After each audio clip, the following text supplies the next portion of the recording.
नमस्कार, आप देख रहे हैं न्यूज पीआर और मैं हूं आरती बाला आपके साथ। जब से अमित शाह जो है वो बिहार दौरे पर आए हैं तब से बिहार की सियासत लगातार गरमाई नजर आ रही है।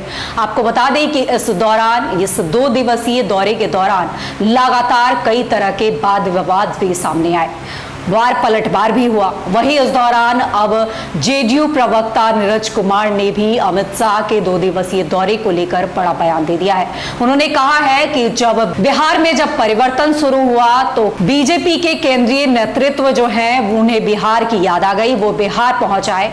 वहीं उन्होंने कहा कि अमित शाह बिहार में सद्भाव बिगाड़ने के लिए आए थे। सुनिए क्या कुछ कह रहे हैं नीरज कुमार। माननीय लोक प्रकाश सिंह जी, पटना विश्वविद्यालय छात्र संघ के पूर्व महासचिव, अनुप्रिया, इलेक्ट्रॉनिक और प्रिंट मीडिया के साथियों, देश के गृह मंत्री माननीय अमित शाह जी का पूर्णिया में रैली, उस पूर्णिया की धरती जहां 2014 के चुनाव में वो तो हमारी राजनीति में औकात बताने के लिए अहंकार उनमें भरा हुआ था। 2014 में पूर्णिया में चारों खाने चित हुए। हम लोग कॉलेज के दिन में जब पढ़ते थे तो एक गाना बहुत मशहूर था और उसका शुरुआत ही से होता था, जमूरा था उस्ताद तो दिखा अपना कमाल। क्या हालात था कल पूर्णिया की सभा का। माननीय अमित शाह जी 30 मिनट 58 सेकंड बोले। अनुप्रिया ने बताया कि अपनी उपलब्धि की चर्चा तो उनके लिए बेमानी था। वो राजद के राष्ट्रीय अध्यक्ष जी का नाम ले रहे हैं 21 बार, नीतीश जी का 20 बार, लालू जी नीतीश जी का 7 बार, और बिहार में भय का वातावरण है इसकी चर्चा 5 बार किया। ताली बजाओ 3 बार, जोर से बोलो 10 बार। माननीय अमित शाह जी, देश की राजनीति में एक ऐसी परंपरा है, आप शुरुआत कर रहे हैं। अब कौन है जमूरा, कौन है उस्ताद वो जाने, लेकिन भारतीय जनता पार्टी की नई कार्यशैली है कि ताली बजाओ, जोर से बोलो। ये जो पूरा परिदृश्य उभर करके आया उससे ये लग रहा था कि और पैरवी से ताली बजवाना राजनीति का इससे बड़ा दुर्भाग्यजनक पक्ष नहीं हो सकता है कि कोई लीडर स्टेट्समैन यह कहे कि ताली बजाओ, इसका मतलब जनता रिस्पॉन्ड नहीं करती है आपको। इसका एहसास माननीय अमित शाह जी आपको हुआ होगा और हम इसलिए इन बातों की चर्चा कर रहे हैं कि देखा होगा आपने, एक बार मैंने देखा, मैं सुन रहा था, गरीबों की सरकार है ना, उस पर कोई कुछ बोलिए नहीं रहा था, जवाब ही नहीं आ रहा था। लग रहा था कि अदानी अंबानी वाला बात दिमाग में चला गया सबका, ये उसकी सरकार है। मैं इसलिए कर रहा हूं कि राजनीति की एक ऐसी प्रयोगशाला ये बनाना चाहते हैं जहां अपनी उपलब्धियों की चर्चा नहीं करते, नकारात्मक बिंदुओं को राजनीति में केंद्र बिंदु के रूप में ये रखना चाहते हैं। मैं इन बातों की चर्चा इसलिए कर रहा हूं, हमारे नेता आदरणीय नीतीश कुमार जी और हमारी पार्टी ने बार बार स्पष्ट किया है कि हम प्रधानमंत्री पद के उम्मीदवार नहीं हैं, हम विपक्षी एकता को किए जाने के पक्षधर हैं। लेकिन अमित शाह जी, बिहार में जब हमने फैसला लिया तो आपकी बेचैनी इतनी बढ़ गई कि आप 2 दिन के सीमांचल के प्रवास पर, और लगा कि अब तो आगाज हुआ है। केवल महागठबंधन ने जब आगाज किया और राष्ट्रीय राजनीति में यह बहस का विषय बन गया तो भारतीय जनता पार्टी का नेतृत्व बेचैन होकर करके पहुंच गया सीमांचल पूर्णिया के दौरे पर, 2 दिन के प्रवास के दौरे पर। तो ये तो आगाज से इतनी परेशानी आपकी हो रही है। जब आगाज में इतना बेचैन है अमित शाह जी, तो आने वाला दिन जो 2024 का है उसका एहसास तो आपको खूब अच्छे तरीके से है। इसलिए मैं यह कहना चाहता हूं माननीय अमित शाह जी ने जो अपनी बातों को रखा, उन्होंने क्या कह दिया? उन्होंने कहा, पहले हम लोगों ने पहले से कहा था कि बिहार में सद्भाव बिगाड़ने के लिए आ रहे हैं। इनके दोयम दर्जे के नेता, मैं दोयम दर्जा कहता हूं क्योंकि वहां पर तो एकाधिकारवाद है, दोयम दर्जे के नेता सीमांचल के डेमोग्राफी के बारे में बोल रहे थे, कह रहे थे क्या, किन किन शब्दों का इस्तेमाल कर रहे थे। पूरा सब परिवार दंडवत था कि एकदम लगे हुए हैं, सीमांचल की रैली करना है, नया संदेश जाएगा, और क्या क्या बयान दिया था इन लोगों ने। लेकिन बिहार की जनता का जन दबाव, अमित शाह जी की जुबान नहीं खुली, क्योंकि जैसे ही वो ये सवाल करते धार्मिक ध्रुवीकरण का, उनको आईना हम दिखाते, आईना। हम लोग तैयार थे कि पूरे डेमोग्राफी पर उनको ऐसा जवाब देंगे, तो उनको इस बात का अंदेशा था कि ध्रुवीकरण की राजनीति की अगर चर्चा करेंगे तो बिहार की जनता भी उसको मंजूर नहीं करेगी, सीमांचल की जनता भी, तो बैक हो गए, चर्चा ही नहीं किया। जबकि इनके नेता लगातार प्रवचन कर रहे थे। रैली के पहले का बयान आप तमाम लोगों के पास होगा, उनके केंद्रीय मंत्री हो, उनके प्रदेश अध्यक्ष हो, सब लोग अपना स्कोर सेट कर रहे थे कि नहीं, यह इसी सवाल पर रैली है। लेकिन रैली में अमित शाह जी को हिम्मत नहीं हुआ कि सीमांचल में सामाजिक उन्माद की भाषा और सांप्रदायिक उन्माद की भाषा बोलते। इसलिए अब बताया अनुप्रिया ने, कम से कम यादाश्त तो ठीक रखिए ना अमित शाह जी, बेचैनी में बहुत रहते हैं, बेचैन मत होइए बहुत। कौन आप लोग, और तो या उनके कारिंदे अगर इस प्रेस कॉन्फ्रेंस को सुन रहे होंगे तो दिमाग खोलकर, लैपटॉप लेकर, और साथ ही साथ अगर मोबाइल में रिकॉर्ड हो रहा है तो रिकॉर्ड कर लीजिएगा अमित शाह जी, क्योंकि अभी बिहार में ही है। दिमाग भी खोल कर रखिएगा, मोबाइल को भी एकदम अपडेट रखिए, लैपटॉप को रखिए, जिस आईपैड में जहां मर्जी हो उन तथ्यों को जो हम बोल रहे हैं उसको अपने सूचीबद्ध कीजिए। और आपने कहा कि डॉक्टर एपीजे अब्दुल कलाम के नाम पर जो एग्रीकल्चर कॉलेज वो केंद्र सरकार का है। आपको इतना भी नहीं मालूम, बिहार में भारतीय जनता पार्टी सत्ता में रही, आपके कृषि मंत्री रहे। इतना भी राजनीति में आदमी को फरेब और झूठ नहीं बोलना चाहिए। राष्ट्रीय अध्यक्ष जी ने कल दिल्ली में प्रेस कॉन्फ्रेंस करके उनको निमंत्रण दिया कि हिम्मत करना चाहिए, भेष बदलिए, रूप बदल कर करके रात के अंधेरे में भी घूमिए बिहार में, आपको डर नहीं रहेगा। 2 बजे रात में भी निकलिएगा तो कोई नहीं आपको जानेगा। और ये आंकड़े हमारे नहीं हैं, ये आंकड़े नेशनल क्राइम ब्यूरो के आंकड़े हैं। किशनगंज, पूर्णिया, अररिया, कटिहार का संज्ञेय अपराध का आप देख लीजिए, वह लगातार घटा है। दूसरे जिलों से कम है वहां संज्ञेय अपराध। तो आप कैसे कह रहे हैं कि जहां डर आपको लग रहा है वह राजनीति का डर है, और राजनीति का डर स्वाभाविक है कि आपको यह बात मालूम है कि 2015 में जब महागठबंधन हुआ था, आजादी के बाद पहले प्रधानमंत्री थे आदरणीय नरेंद्र मोदी जी, जिन्होंने 42 जनसभा किया था और 53 सीट पर सत्ता रहे थे। इसलिए हम आज के संवाददाता सम्मेलन के माध्यम से हम आदरणीय गृह मंत्री जी से अनुरोध करना चाहते हैं कि राज्य सरकार की उपलब्धि को अपनी उपलब्धि मानने की भूल मत करिए। यहाँ पर बौद्धिक पोस्टमार्टम हो जाएगा आपका, और राज्य सरकार के द्वारा जो किए गए काम हैं वो जग जाहिर है।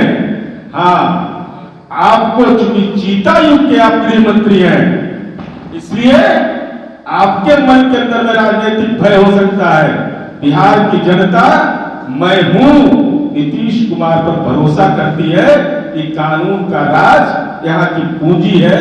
और साथ ही साथ हम यह निवेदन करेंगे कि राजनीति में ईर्ष्या द्वेष होना चाहिए। बेचैनी आपकी स्वाभाविक है, क्योंकि पहली बार भारतीय जनता पार्टी को बिहार में कोई सहयोगी नहीं मिला है।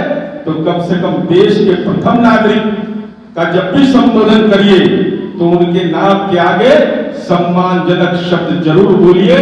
यह जरूर हमारा अनुरोध होगा। और इसी उम्मीद के साथ कि भारतीय जनता पार्टी का जो वैचारिक फर्जीवाड़ा था, जमुना और उस्ताद के बीच जो कंपटीशन है, उसका कहीं न कहीं पूर्णिया की सभा में प्रकटीकरण हुआ है। और उस ध्यान आकर्षण पर मैं केवल माननीय अमित शाह जी को लिखवा देना चाहता हूं, क्योंकि उन्माद नहीं, यहाँ लिखने पढ़ने की भाषा है, बिहार की धरती है। लिख लीजिएगा। भारतीय जनता पार्टी के नेता तत्कालीन वित्त मंत्री अरुण जेटली जी थे।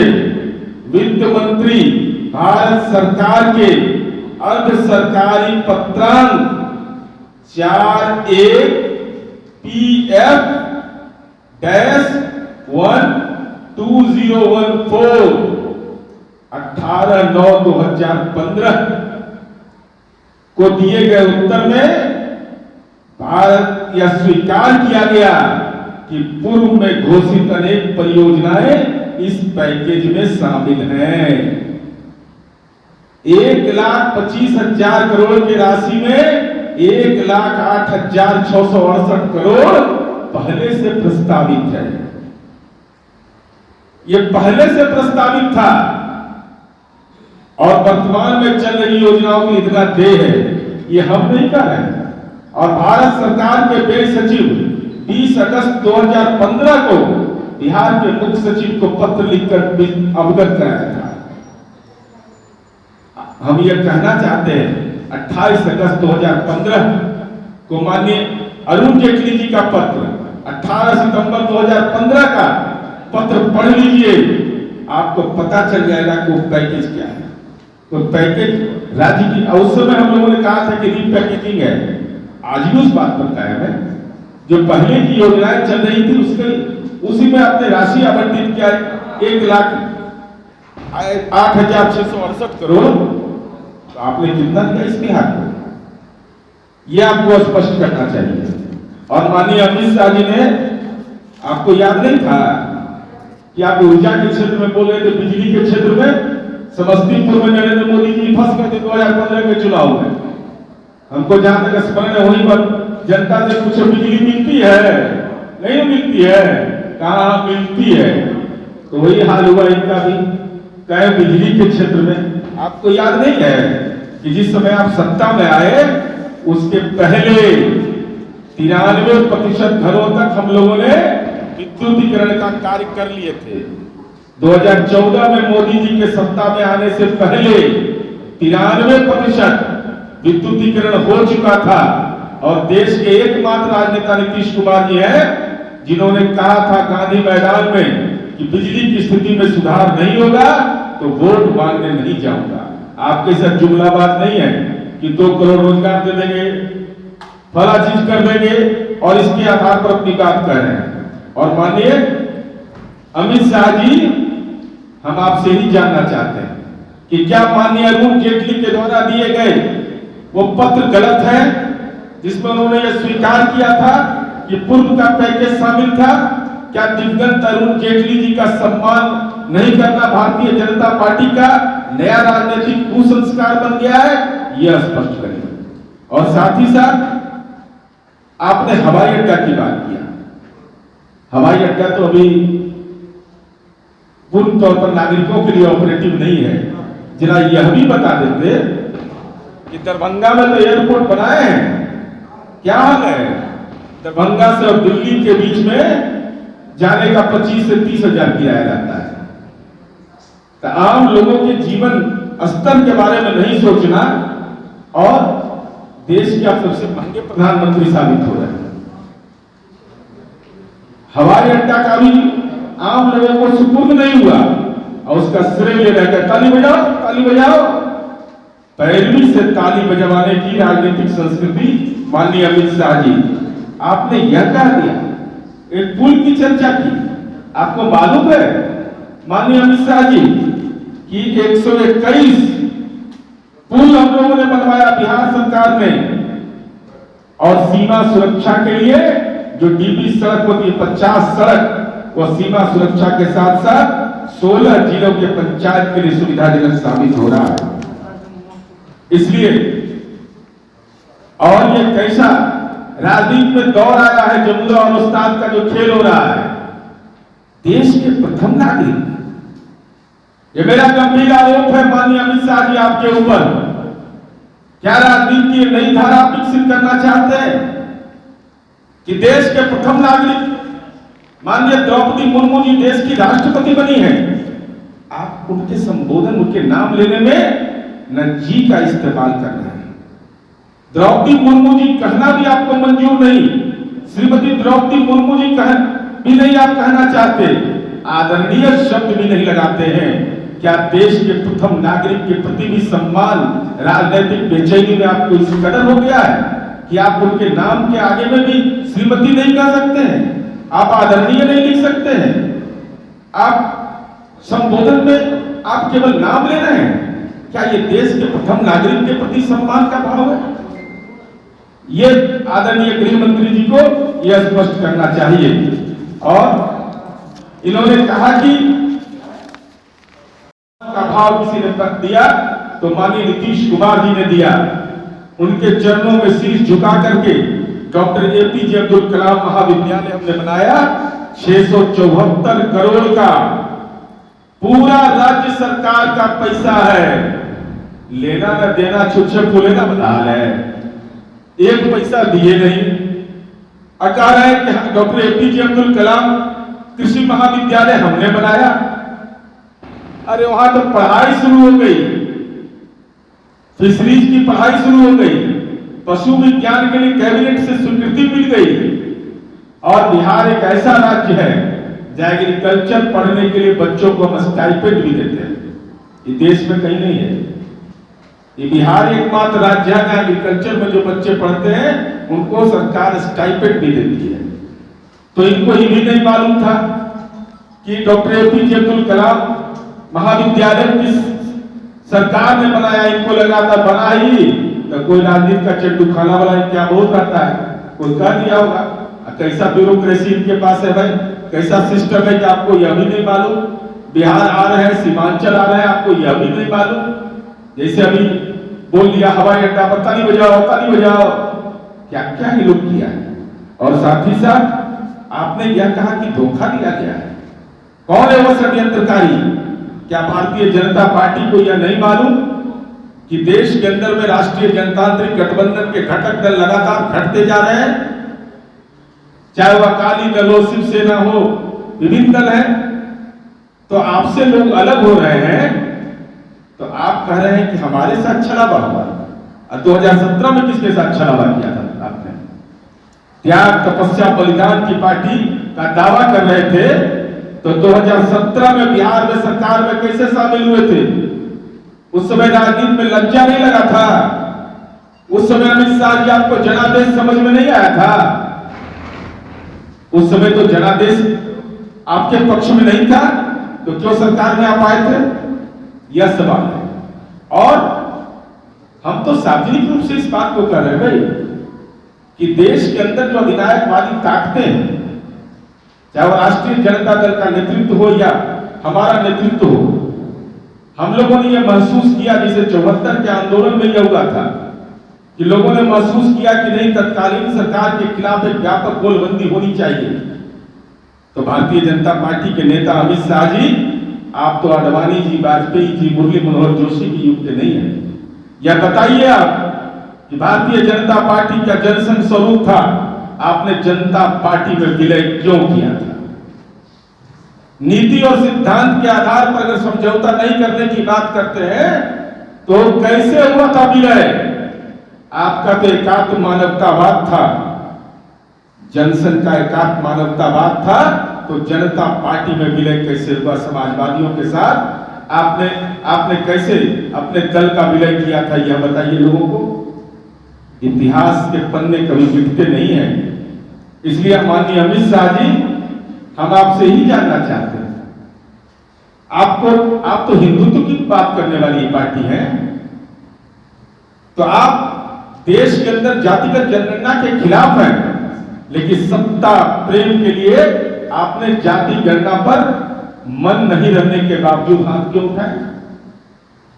आपके दल की तो नीति है, अगर दल की नीति करनी तो देश के अंदर जातिगत जनगणना पर आप देश के अंदर करवाते, लेकिन आप क्यों इस सवाल पर खामोश हो गए? दूसरा सवाल मेरा है कि आपके नेता को बोलते हैं कि फला समुदाय की आबादी बढ़ गई, जनसंख्या नियंत्रण कानून बनना चाहिए। जब तर्क से, जब बुनियादी सवालों पर तक भटकाना रहता है, इन सवालों को बोलते हैं। और मैंने पहले भी प्रेस कॉन्फ्रेंस में बताया कि जनसंख्या नियंत्रण में जो बिहार का मॉडल है, रोल मॉडल है, उसके बाद बैक हो जाते हैं। कभी कहते हैं कि फला धर्म के चलते ये बढ़ रहा है, और हम लोग राष्ट्रीय जनता दल या जनता दलियों तो एक ही विचारधारा के लोग हैं ना। तो हमारी एकजुटता से इतनी परेशानी आपकी हो गई, और हमने अगर राजनीतिक विचारधारा समझौता किया, लेकिन आपने अपने मुद्दों से समझौता किया। सत्ता के लिए अपने मुद्दों से समझौता किया है, चाहे वह जातिगत जनगणना का सवाल हो या जनसंख्या नियंत्रण कानून का सवाल हो। ऐसे सवालों पर आप सत्ता में रहने के लिए अपनी बुनियादी नीतियों से समझौता करते हैं। और हम यह कहना चाहते हैं कि इन सवालों पर आपको स्पष्ट रूप से यह बताना चाहिए। और आप यह कहते हैं कि हमने बिहार में पैकेज दिया। मैं आंकड़ा बता रहा हूं, कलम कागज लेकर के लिख लें, कंप्यूटर पर, लैपटॉप पर लिखे भारतीय जनता पार्टी के नेता, और दिनांक 16/3/2017 विधान परिषद में माननीय सुशील मोदी जी की उपस्थिति में विपक्ष के नेता थे, योजना विकास मंत्री उस समय माननीय ललन सिंह जी थे, उन्होंने सदन के अंदर उत्तर दिया। तो सुना आपने नीरज कुमार ने किस कदर अमित शाह पर हमला बोला है। वहीं आपको बता दें कि साथ ही ये भी कहते नजर आए कि बिहार में अमित शाह जो है वो वेश बदल कर घूम रहे हैं। साथ ही ये भी कहा कि बिहार की उपलब्धियों को केंद्र सरकार अपनी उपलब्धियां बता रही है। वहीं उन्होंने कहा है कि बिहार की जनता जो है वो नीतीश कुमार पर भरोसा जताती है, कानून ही बिहार में सर्वोपरि है। तो ऐसे में केंद्र सरकार जो है वो बिहार की उपलब्धियों को अपनी उपलब्धियां बताने की गलती ना करे। फिलहाल ऐसी खबरों से अपडेट रहने के लिए यूं ही जुड़े रहे हमारे साथ, और तब तक के लिए मेरी इजाजत, नमस्कार।